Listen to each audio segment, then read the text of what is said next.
Fala, meus amigos da Arsenal Brazuca, Barão aqui com vocês para mais um vídeo no nosso canal. Hoje um pouquinho atrasado, né, por causa dessas festas de final de ano, então ainda não consegui estabilizar o meu tempo, tá? Mas espero que aí a partir dos próximos jogos, principalmente do final de semana, né, eu consiga estabilizar, voltar a fazer as lives aí pré-jogo, as lives pós-jogo, tá? Que aí já vem melhorando aí. Acaba, né? Acabou praticamente essas festas de final de ano. Então, a gente consiga fazer as nossas lives aí pré e pós-jogo. Beleza? Hoje, nesse vídeo, a gente vai falar sobre o jogo contra o Bournemouth, tá? Mas antes de começar o vídeo, eu queria pedir like no canal, sininho para receber as notificações, verificar a inscrição no canal e não deixe de compartilhar o vídeo com os amigos de vocês que tem aí, eu sei que vocês estão aí em grupos de WhatsApp e tal, então traga essa galera para cá. Se você não tem grupo de WhatsApp do Arsenal, a gente tem o nosso grupo de WhatsApp que fica aqui na descrição do canal. E também, se você está em algum grupo de times aqui do Brasil e tal, do seu time de coração, pô, já chega lá, já solta o nosso canal, traz essa galera para cá para ser torcedor do Arsenal, para a gente continuar crescendo a nossa torcida aqui no Brasil. Belezinha? Então, vamos começar o nosso vídeo, tá? Onde, primeiramente, eu gostaria de falar que o destino, ele decide campeonatos, tá? Então, eu gostaria de iniciar esse vídeo falando que em toda campanha de liga, tá, existem momentos que funcionam como sinais. Pequenos episódios que, quando olhamos lá para trás, parecem avisos silenciosos, onde a gente não percebe o que aquelas coisas querem dizer, esses sinais querem dizer, tá? E de como a temporada ela vai terminar. Para mim, essa situação, ou essas situações, né, são como o canário na mina de carvão, tá? Não sei se vocês já ouviram falar sobre esse termo, tá? Quando algo acontece a seu favor, você sente que talvez o destino esteja alinhado com o seu clube. E aí, na temporada passada, esses sinais apareceram cedo para o Arsenal, tá? E quase todos apontavam na direção errada. Cartões, pênalti, interpretações da regra bastante esquisitas, decisões que pareciam surgir e desaparecer conforme a conveniência da arbitragem, tá? O Rice expulso contra o Brighton por uma regra aplicada com a mesma consistência e momentos sazonais, tá? Trossard expulso contra o Manchester City no Etihad pelo mesmo motivo. Pênalti contra o Saliba, contra o Lewis Skelly. Sempre em momentos que podemos chamar assim de cruciais, tá? Mas houve um episódio que, para mim, selou definitivamente o destino da campanha 2023-24.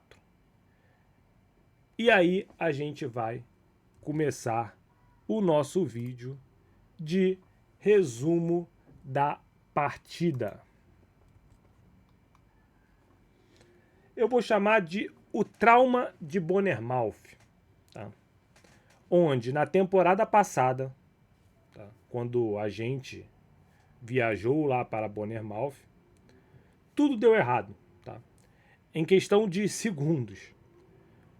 Um passe mal executado pelo Trossard colocou o Saliba em uma corrida desesperada contra o Evanilson. O Saliba ele foi obrigado a cometer a falta, recebeu o cartão vermelho direto e ali o jogo praticamente estava encerrado com 30 minutos do primeiro tempo. O Arsenal perdeu esse jogo, né, para o Bournemouth por 2-0. Mais pontos desperdiçados. Mais uma decisão de arbitragem que parecia empurrar a temporada do Arsenal para fora dos trilhos. E aqui é importante ser honesto, tá? Eu sou uma pessoa que de acordo com as minhas opiniões, eu tento ser o mais sensato possível, tá? Quando é pênalti, quando é cartão vermelho, quando não é nada, eu falo que não é nada. Então, eu procuro ser o mais honesto possível de acordo com o meu ponto de vista, seja do lance, seja do que está acontecendo em campo, tá? Então, para ser honesto, aquela decisão, essa decisão que vocês estão vendo aí na imagem, para mim foi uma decisão correta, tá? O Saliba realmente negou uma chance clara de gol do Bournemouth, tá? Porém, o problema ele não foi o cartão em si, porém o contexto no qual foi aplicado esse cartão. A sensação de ver, de assistir em outros jogos lances semelhantes sendo interpretados de formas diferentes com outros clubes em outros estádios faz a gente, como torcedor, avaliar que existe alguma coisa contra o nosso clube. Porém, volto a dizer, para mim, a expulsão do Saliba nesse momento foi uma expulsão correta. A gente pode dizer, na verdade, eu posso dizer, né, que não era apenas uma frustração. Era uma percepção de que, naquela temporada, as margens simplesmente não estavam a favor do Arsenal. Não estavam a nosso favor. Mesmo quando eu reclamava, algumas vezes com razão, outras sem, havia um sentimento, no fundo, de que aquele campeonato não ia terminar da maneira como queríamos. E vimos que, infelizmente, não terminou. A gente perde o título no final do campeonato por uma série de decisões que eu citei aqui, controversas, tá? Porém, 14 meses depois, um cenário completamente diferente, tá? E aí vamos cortar para o presente. Como falei, 14 meses se passaram. O Arsenal volta ao Vitality Stadium, mas agora o contexto é diferente. O contexto é outro. O time do Arsenal, o time do Arteta, chega como líder da competição, líder da Premier League, 4 pontos à frente do segundo colocado, Manchester City, tá? Sem grandes interferências externas até aqui. Isso é um ponto importante. Então, o que a gente pode avaliar também? Que se não tiver interferência, a gente não quer ser ajudado. A gente quer que o árbitro apite o que precisa ser apitado. Nós não queremos ser ajudados, mas também não queremos ser prejudicados. E aí, do outro lado, um Bournemouth em má fase. Não venceu nos últimos 10 jogos. Vivendo bastante incertezas fora do campo. Inclusive com o seu principal jogador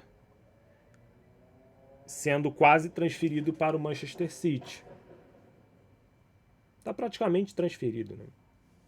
Inclusive, tem uma história engraçada que dizem que o City pediu para o Semenyo jogar o jogo contra o Arsenal para tentar tirar pontos do Arsenal.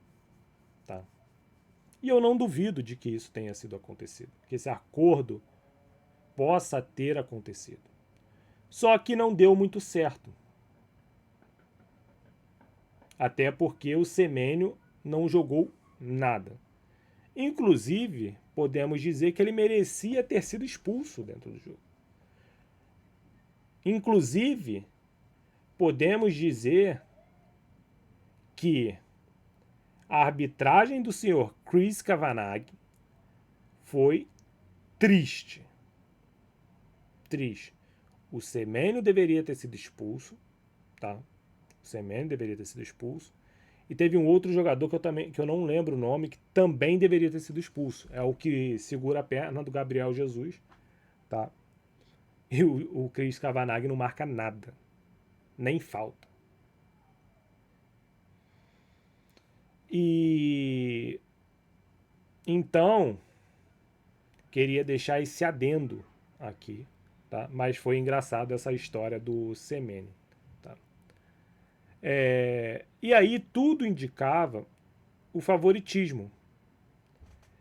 Mas o futebol, ele raramente respeita roteiros óbvios. O que seria um roteiro óbvio? O Arsenal venceu um jogo. O Arsenal, líder do campeonato, por mais que em alguns momentos não tenha jogado bem, mas vinha de uma vitória convincente contra o Aston Villa. E o Bournemouth há 10 jogos sem vencer. Só derrotas e empates. Então, o roteiro óbvio era a vitória do Arsenal. E eis que um erro nos trouxe um fantasma na nossa cabeça.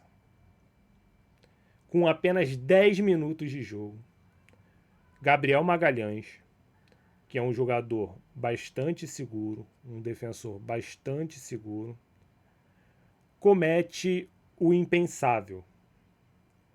Um passe direto nos pés do Evanilson. Que já tinha expulsado o Saliba, tá? No jogo que nós citamos anteriormente. O Gabriel Magalhães dá um passe direto nos pés do Evanilson e gol do Bournemouth. Por alguns segundos, o filme da temporada passada começou a passar pela minha cabeça. 10 minutos de jogo, 1-0 Bournemouth, e outro filme começou a passar na minha cabeça no sentido de que todos os jogos, quer dizer, eu não sei essa informação se foram todos os jogos, mas os últimos jogos, os mais recentes, no qual a gente saiu atrás, vamos lá, ó. A gente saiu atrás contra o Liverpool e perdemos. Saímos atrás contra o City, empatamos. Saímos atrás contra o Sunderland, empatamos. Saímos atrás contra o Aston Villa e perdemos o jogo. Então, as 4 vezes que a gente saiu atrás, a gente não venceu.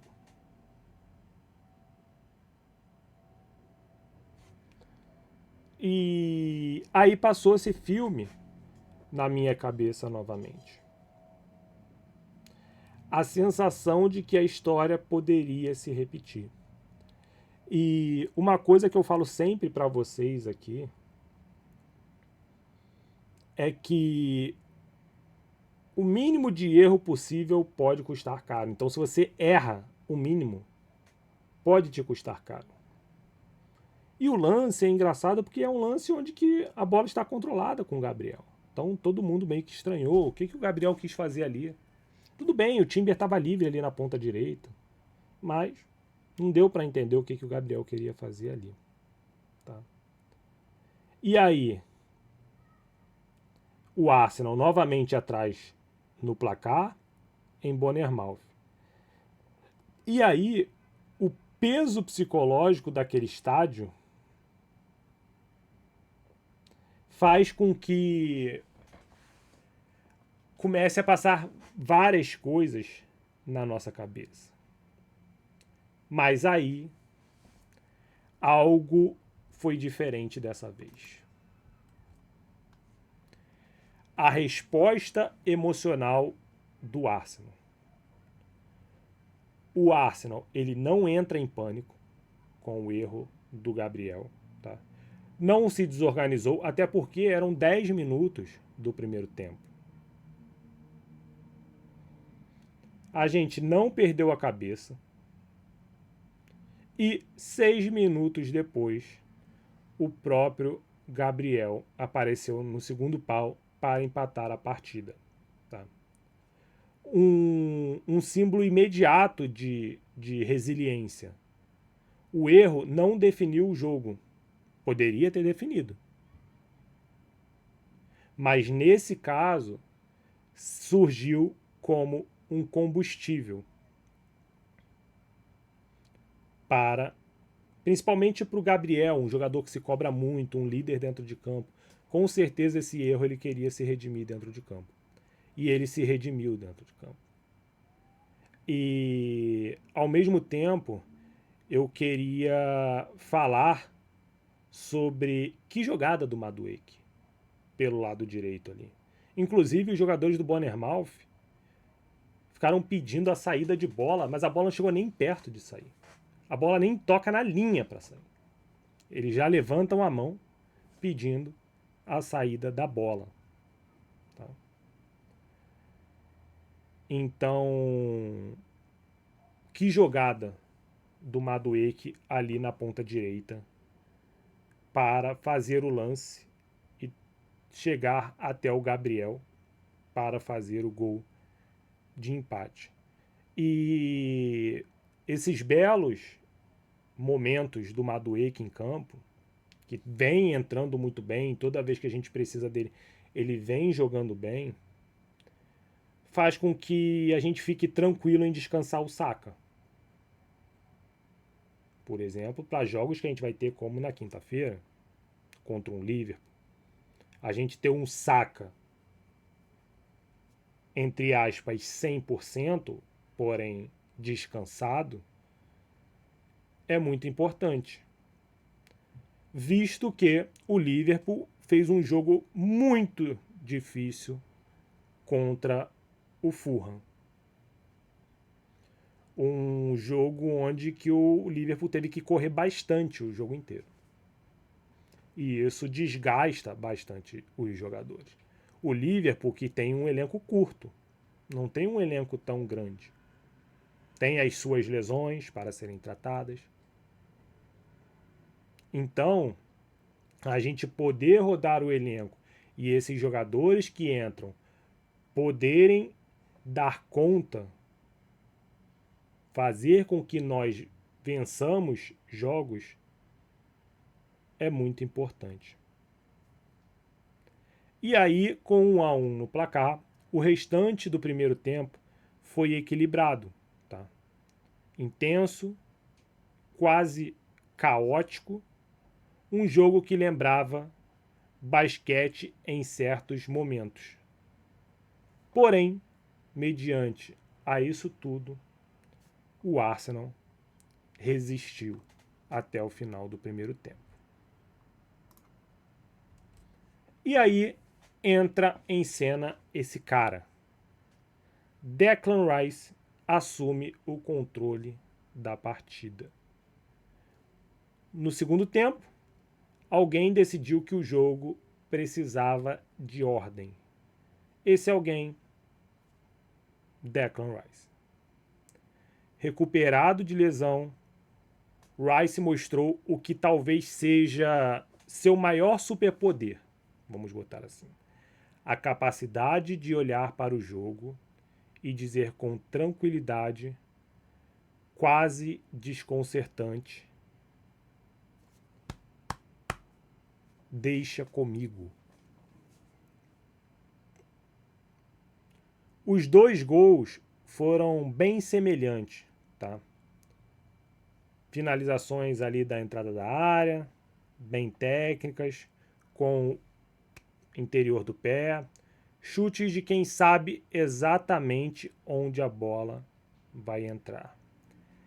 E aí eu queria trazer mais 2 pontos, principalmente dos gols do Rice. O gol da virada, o segundo gol do Arsenal, o Odegaard acha o passe ali pro Rice, que finaliza da entrada da área. Mas antes disso tudo acontecer, a gente tem um outro personagem, tá? Que muitos criticam, até de certa forma corretamente, por esse olhar e por esse ponto de vista, dele não estar fazendo gols, que é o Viktor Gyökeres. Tá? Porém, eu já falei isso aqui. O coletivo do Gyökeres é muito bom. Eu não coloquei aqui para vocês nesse vídeo, mas no meu Twitter eu coloquei, quem tiver dá uma olhadinha lá. O Gyökeres, ele recebe a bola, ele tenta dominar a bola, não consegue. O jogador do Bournemouth toca a bola que cai no Odegaard. Mas quando a bola cai no pé do Odegaard, o Gyökeres tem 4 marcando ele. 4 marcando ele. E um perdido no meio da área. Então, quando algumas pessoas vêm e falam assim, o Gyökeres não tá fazendo gol. Sim, eu entendo, ele não tá fazendo gol, ele precisa fazer gol. Eu concordo. Mas a gente não pode tratar o Gyökeres como um zero à esquerda. Ele tem ajudado muito no coletivo. Muito. Se ele não segura esses 4 dentro da área, esses 4 mercadores, e deixa um perdido ali na entrada da área, sem saber o que fazer, será que teria saído esse gol do Rice?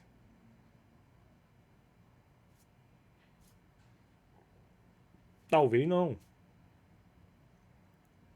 Outro ponto importante, que eu já falei no vídeo do Aston Villa, tá?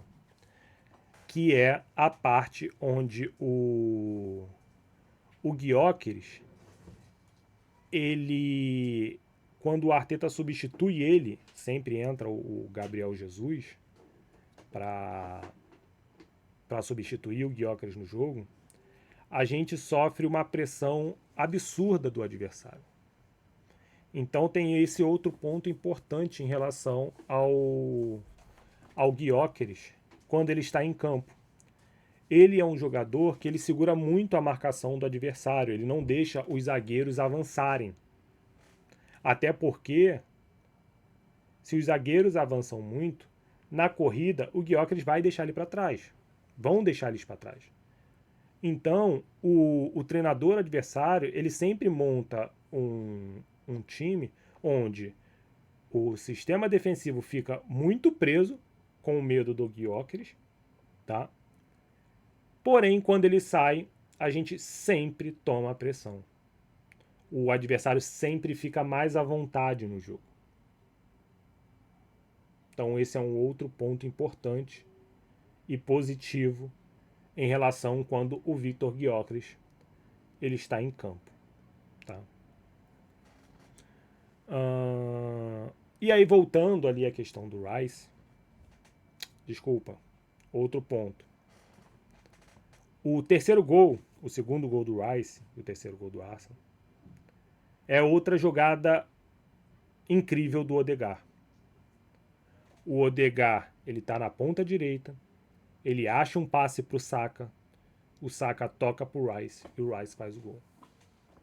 o Odegaard está voltando a ser aquele jogador que nós vimos há 2 temporadas atrás. Ele está voltando a ser esse jogador. Inclusive, eu já havia falado que o Odegaard tinha começado a temporada bem. Antes dele se lesionar lá a parte do ombro, depois ter aquela lesão lá no joelho, onde que ele caiu em falso, o Odegaard já mostrava sinais de estar voltando, de estar confortável dentro do campo. Estar muito à vontade dentro de campo.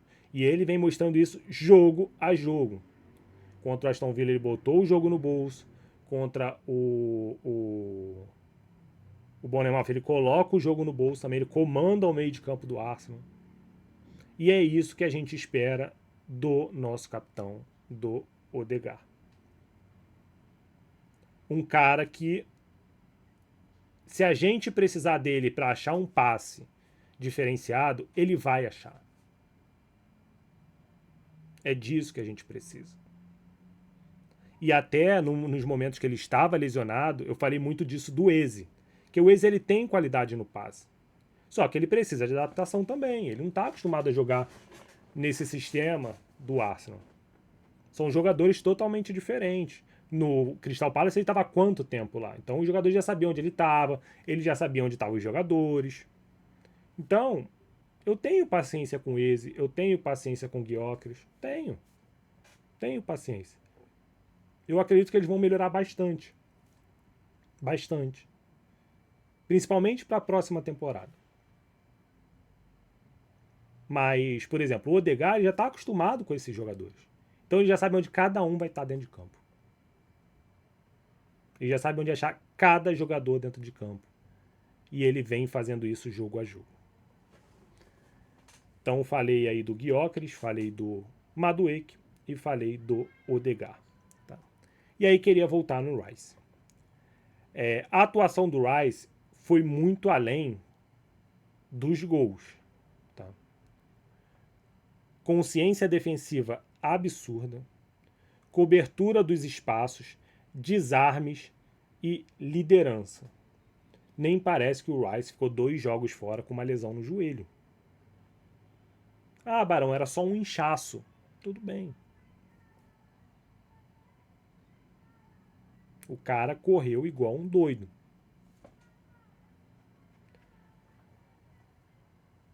E aí o Rice ele termina o jogo com cortes, recuperação, domínio físico, desarmes. Foi uma atuação que deixa algo muito claro. Este é o jogador, o Rice é o jogador que se recusa a perder esta temporada. O que ele está se doando dentro de campo é um absurdo. Assim como eu vejo os outros jogadores também se doando dentro de campo. Sim, alguns parecem um pouco mais dispersos, tá? Mas quando eu vejo esse time do Arsenal em campo, a gente vê que eles estão realmente dispostos a se entregar para ganhar o campeonato. Eles estão trabalhando para isso. E de certa forma, eles merecem ganhar o campeonato. Já estão merecendo há um bom tempo. Infelizmente, a gente ainda não conseguiu. Mas eu acredito que essa temporada vai ser uma temporada onde que a gente vai levantar as taças. E aí, o apito final acontece e a mudança de sensação. Quando o Bournemouth ele marca o segundo gol, o jogo ameaçou ficar nervoso. Mas o Arsenal segurou. Tá? O Bournemouth marca o segundo gol depois da saída do Gyökeres.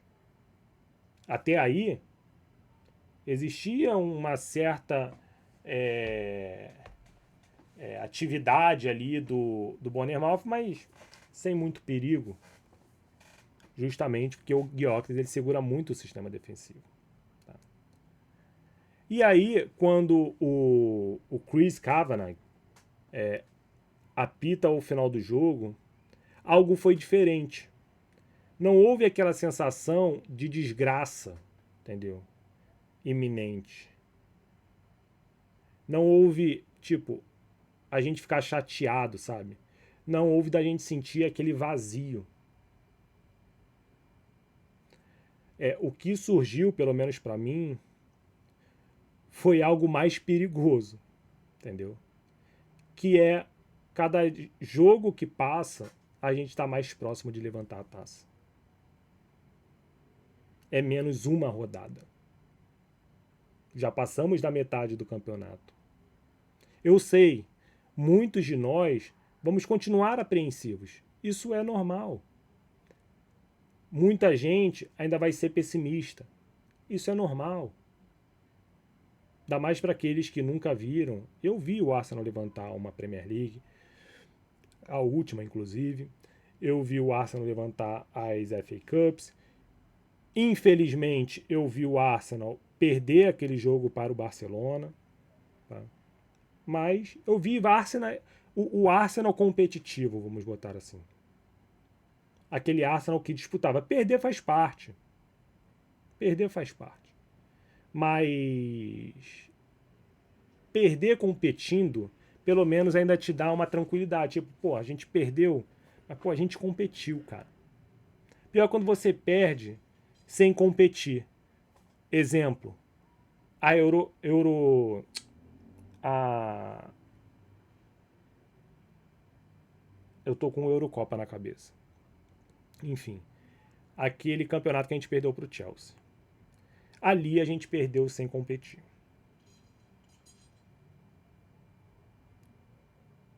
Europa League, lembrei.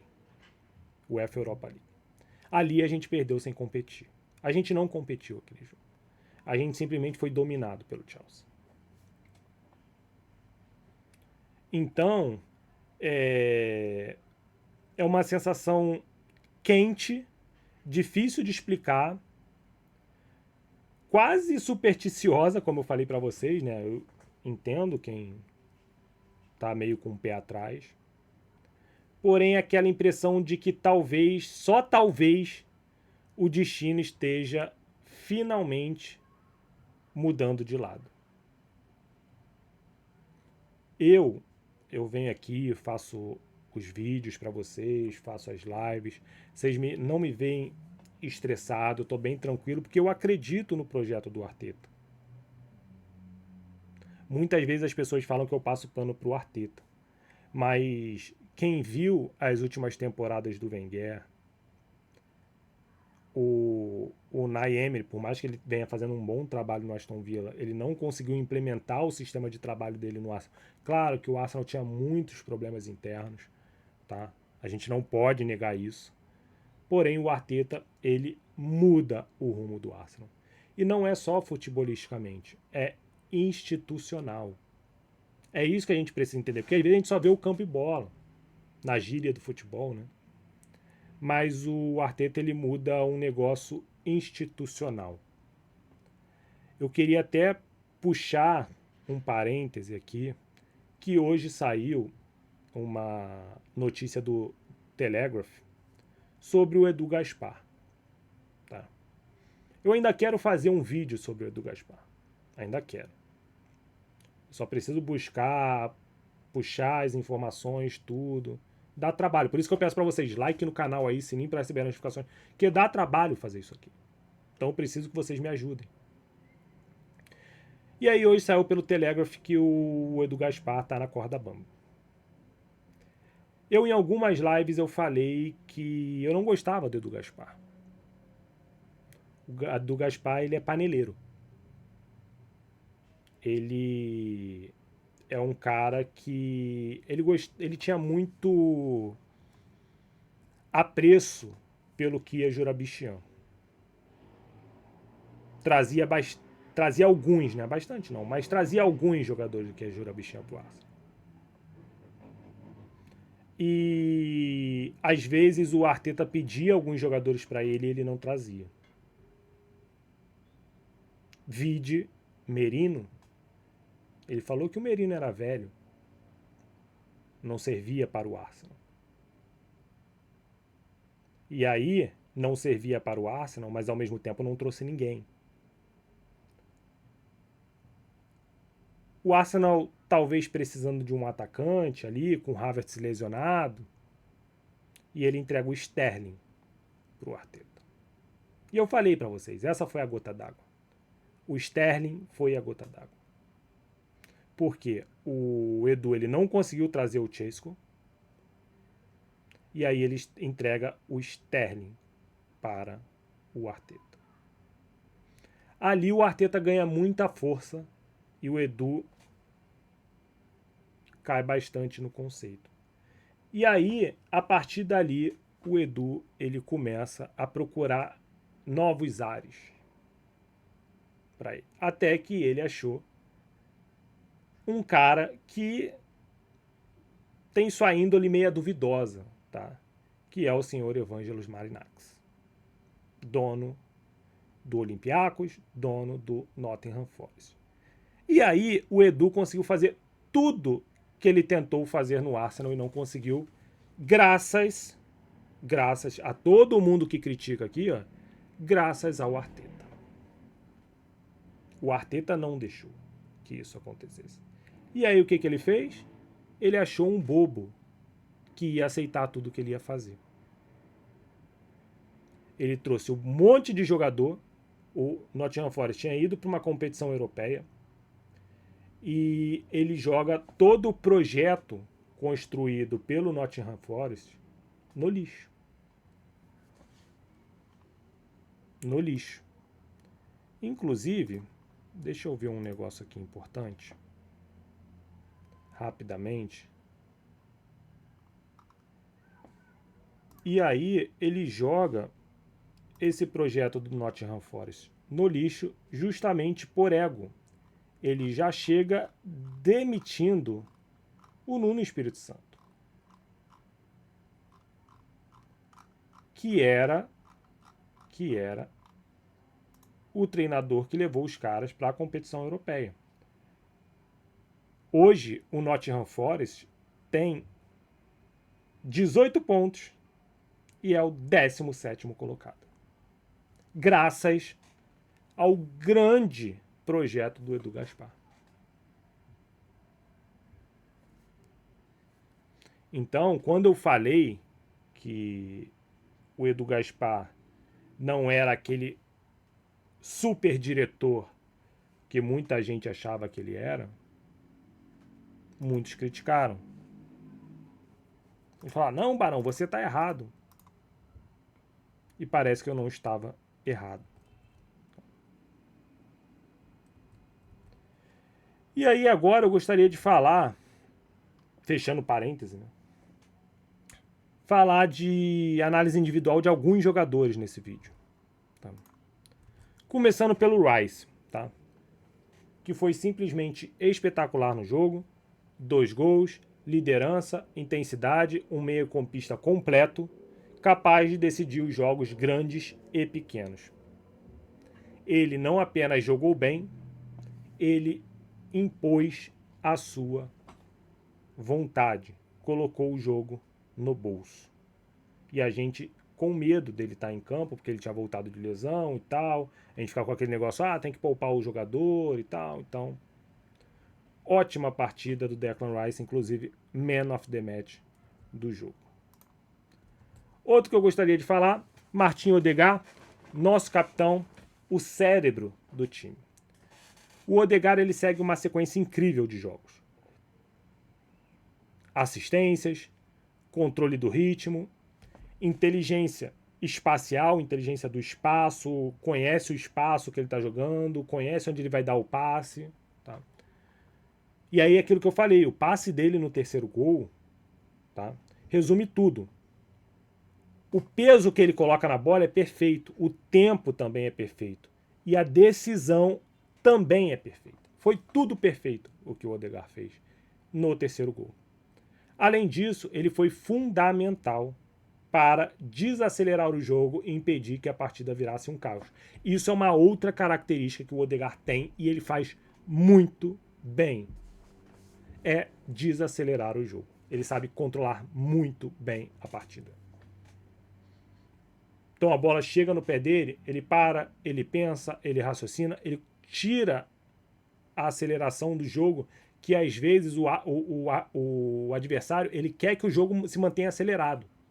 Então, às vezes, se você não sabe controlar, você vai acelerando o jogo, põe o nosso ponta para correr, seja o direito, seja o esquerdo, coloca, corre, corre, corre, corre, corre. E isso faz com que o jogo se torne um caos. Quando você está ganhando, você controla o jogo. E no caso ali, a gente estava ganhando 3-1, 2 gols de diferença. Chega a bola, controla. Controla a partida. E foi isso que o Odegaard fez. Tá? Na partida e fez muito bem. Por mais que a gente tenha levado o segundo gol ali do Bournemouth. Terceiro, Noni Madueke. Tá? A rotação que funciona e funciona muito bem. O Madueke, ele justificou a confiança do Arteta. Tá? E eu não vou ficar mais tecendo elogios ao Madueke. Eu fui um dos poucos, já falei isso, que defendi o Madueke quando ele foi contratado. Tá? Enquanto uma galera batia, eu falava, calma, gente. Ele não é esse jogador que estão pintando. E aí abrir um outro parêntese aqui, que o Maresca, ele se demitiu do Chelsea. Ele não foi demitido. Ele se demitiu do Chelsea. E vocês viram o porquê que ele se demitiu do Chelsea? Porque nem sequer escalar o time ele conseguia. Tinha interferência do dono, tinha interferência de empresário. E aí vocês caíram na pilha de que o Madueke não presta. O Madueke é isso. O Madueke é aquilo. E eu falei, o Chelsea ele tem um problema de vestiário muito grande. Muito grande. E essa semana a gente ficou sabendo que realmente existe um problema de vestiário muito grande no Chelsea. Fecha parênteses.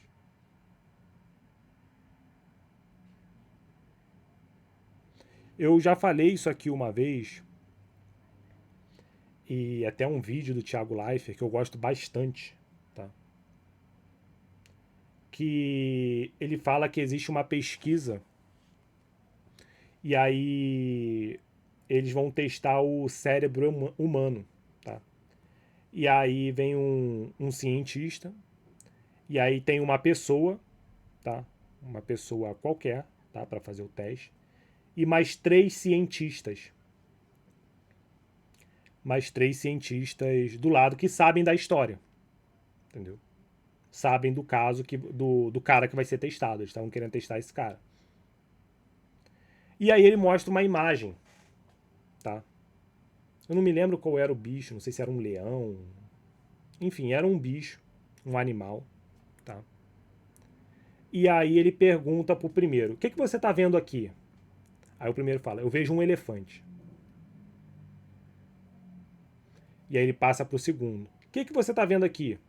Aí o segundo: um elefante. Aí ele passa pro terceiro: o que você tá vendo aqui? Um elefante. Só que esses 3, eles sabiam de tudo que estava acontecendo. E aí quando ele chegou no cara que era o testado mesmo, o cara olha para a figura, ele olha, ele sabe que não é um elefante, óbvio, ele sabe que não é um elefante, mas ele olha para os 3 cientistas e fala assim: elefante. Justamente porque as pessoas hoje em dia não querem se comprometer falando diferente. Elas só querem ir junto com a manada. E foi exatamente o que aconteceu com o Madueke. Mas eu não ligo, eu tô aqui de frente para a câmera e tal, dando minha opinião. Mas a minha opinião é com o que eu acho. Com o que eu vejo. Posso errar? Posso errar, mas eu vou dar a minha opinião.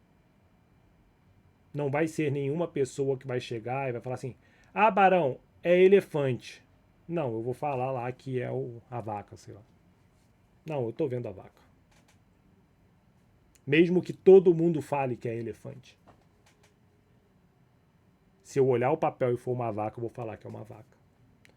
E foi exatamente o que aconteceu com o Madueke. Uma galera foi junto com a manada. Ninguém parou para raciocinar um minuto. Um minuto. E falar assim, pô, cara, vamos deixar o cara jogar. Só vai nem dizer se o cara é bom ou ruim. Mesmo que ele fosse ruim, entendeu? Mesmo que ele fosse um jogador ruim. Deixa o cara entrar no elenco. Vamos ver, é outro jogo, outro time, outro ambiente, tudo outro. Mas não. Preferiram descer o sarrafo no cara. E aí ele vem se mostrando um jogador bastante importante para o Arsenal. Tá? Mas não vou ser só elogios ao Madueke. Tá? Alguns ajustes ainda precisam ser feitos.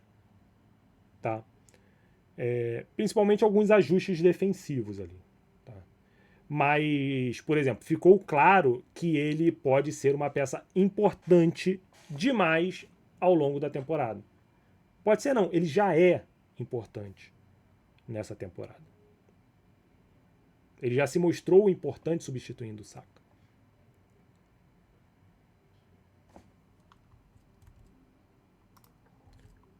Outro que eu queria falar, que também é polêmico, é o Gyökeres, que é o impacto dele além dos gols.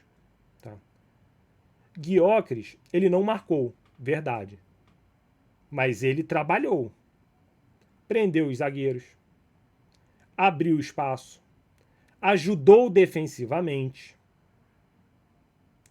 Os números defensivos do Arsenal com ele em campo não são coincidência. Eu já falei sobre isso para vocês. Que quando ele sai de campo, a gente sofre bastante. Então, há valor ali. Vejam esses valores, gente. Eu sei, é importante os gols. Mas também veja valor em outras atividades, em outras coisas que ele vem fazendo dentro de campo.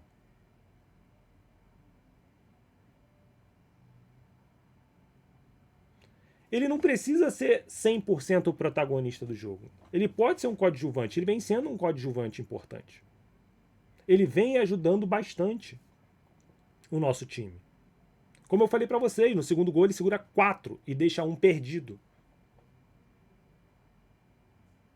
Ele ganha no corpo ali do adversário no segundo gol.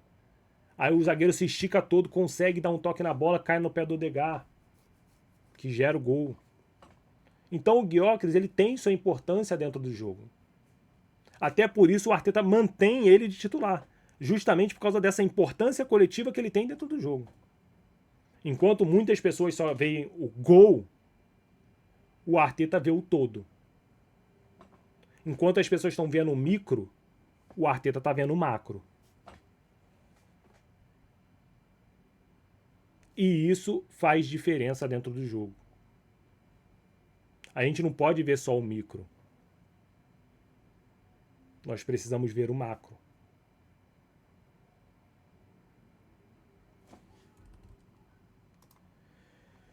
E aí, aqui a gente tem os dados da partida, tá? Então, a gente teve ali 43% de posse de bola para o Bournemouth e 57% para o Arsenal.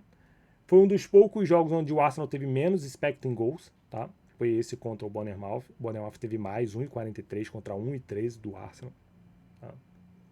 Muito pelo gol, né, do Evanilson ali, que ele entra de cara pro gol, então foi muito fácil ele fazer o gol, então o expected goals vai lá pro alto. Tem esse ponto também. Grandes chances criadas, o Arsenal criou 2, o Bournemouth criou 1. O Bournemouth finalizou 15 vezes, o Arsenal 12. Defesas do goleiro, 2 do Bournemouth, 1 do Raya. 7 escanteios para o Bournemouth, 5 para o Arsenal. 13 faltas para o Bournemouth, 8 para o Arsenal. Passes, 339 do Bournemouth, 462 do Arsenal. Desarmes, 25 do Arsenal, um número muito expressivo. tá? Em questão de desarmes do Arsenal. A gente falou sobre o Declan Rice, o quanto ele desarmou durante o jogo. 16 do Bournemouth. Faltas, tá? Tiros diretos, né? 13 do Arsenal e 8 do Bournemouth. E cartões amarelos, 1 para o Arsenal e 3 para o Bournemouth.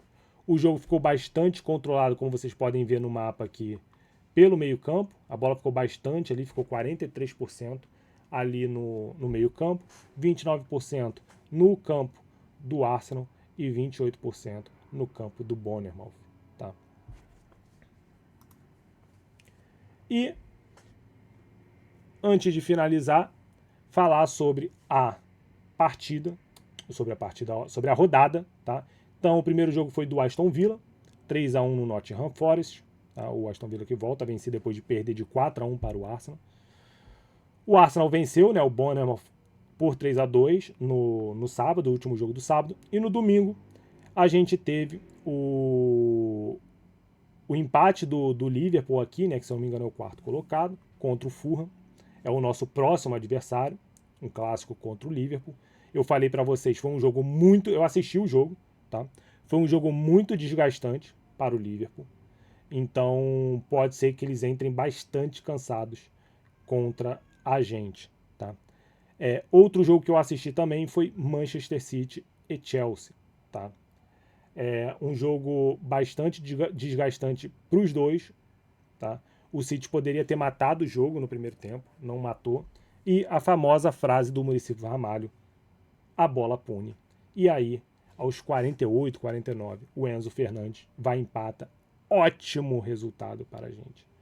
Ótimo resultado para a gente, tá? E aí, amanhã começa a nova rodada, tá? Então temos o West Ham contra a Nottingham Forest.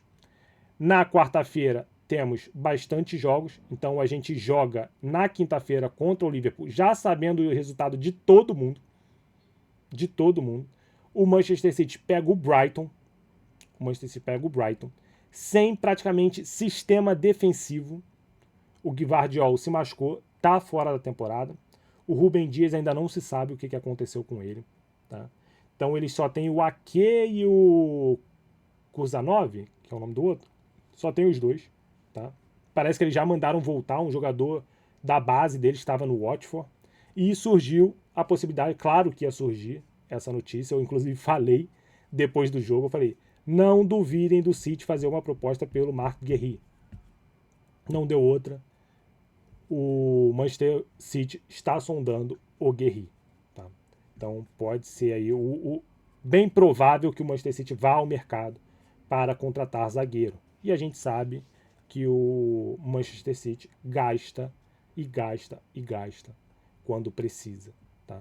Então não duvidem deles gastarem fortunas aí na janela de transferência. E 5 horas da quinta-feira temos o nosso jogo aí, Arsenal contra Liverpool. Tá?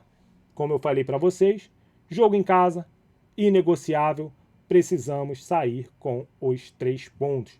Às vezes eu escuto pessoas dizendo, esse é o jogo que a gente pode perder. Não, esse é o jogo que a gente não pode perder. A gente não pode perder nenhum jogo em casa. Nenhum jogo em casa. A gente não pode perder. Então, parem com essa coisa de ficar falando, esse é o jogo que a gente pode perder. Parem com isso, parem com o pensamento de perdedor. Nunca você vai pegar um Guardiola, até o Arteta também falando assim, esse jogo era o jogo que a gente poderia perder. Não, isso é pensamento de gente medíocre, gente que pensa pequeno. Entendeu? A gente tem que pensar em vencer, vencer, vencer, vencer e vencer. É isso que a gente precisa fazer. E aqui a gente tem a tabela. A Arsenal, líder da competição, 48 pontos. 6 pontos à frente do Aston Villa e do Manchester City, com 42 pontos ambos. E a gente já disparou, tá, em relação 14 pontos à frente do quarto colocado, que é o Liverpool, tá, que tem apenas 34 pontos. Tá? Então, a tabela, o campeonato está meio que disputado entre esses 3 aqui, Arsenal, Manchester City e Aston Villa. Tá? Esses 3 aí vão ficar para a disputa do campeonato. E eu acredito no Aston Villa, tá? Eu acho que o Aston Villa ele vai manter esse ritmo aí. Eu acho que não vai cair, não. O Aston Villa vem jogando muito bem, tá? Eu vi o jogo contra o Forest ali, eles jogaram muito bem. Então eu acho que o Aston Villa vai manter esse ritmo deles aí. E pensar que a gente já enfrentou eles as 2 vezes. O Manchester City ainda vai pegar eles. Entendeu? Então isso é importante para a gente. Tá? Tô falando porque o Aston Villa ele mantém uma consistência. Os outros times abaixo são muito inconstantes. Entendeu? Então, assim, eles podem jogar bem contra a gente, como podem jogar muito mal. Entendeu? O Aston Villa não. O Aston Villa já é um time bem consistente. Tá? Então seria sempre um jogo muito difícil jogar contra eles.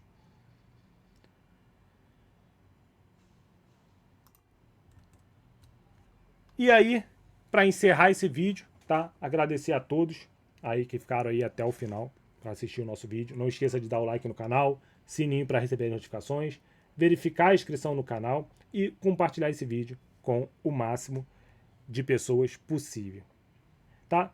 Então, talvez esse seja o nosso ano.